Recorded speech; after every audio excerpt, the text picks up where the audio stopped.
ঠিক আছে নিয়ে আসো।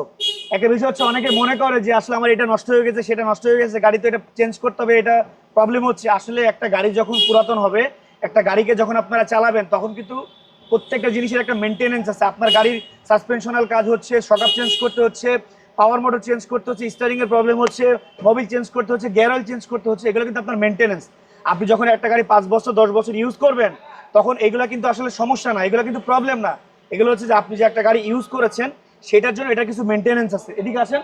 এই গাড়িটার এই গাড়িটার হচ্ছে স্টারিং এর কাজ চলছে, অফসের বিয়ারিং এর কাজ চলছে, পাওয়ার মোটরের কাজ চলছে, সাসপেনশনাল কাজ চলছে, গিয়ার অয়েল চেকিং হচ্ছে, মোবিলটা চেঞ্জ করা হচ্ছে। সো এইগুলা কিন্তু আপনার গাড়ির জেনারেল মেনটেনেন্স। আপনি যখন গাড়ি চালাবেন, একটা গাড়ি যখন 3-4 বছর 5 বছর বয়স হয়ে যাবে, এগুলো কিন্তু নর্মালি আপনাকে চেঞ্জ করতে হবে। সো আপনি চাইলে আপনার গাড়িটাকে গাড়ি বাজার ওয়ার্কশপে নিয়ে এসে কিন্তু র্যাম্পে উঠিয়ে দেখে শুনে চেক করে ফুল গাড়িটার একটা সার্ভিস করে নিতে পারেন আমাদের এক্সপার্ট টেকনিশিয়ানদের মাধ্যমে। ভালো থাকবেন, আসসালামু আলাইকুম।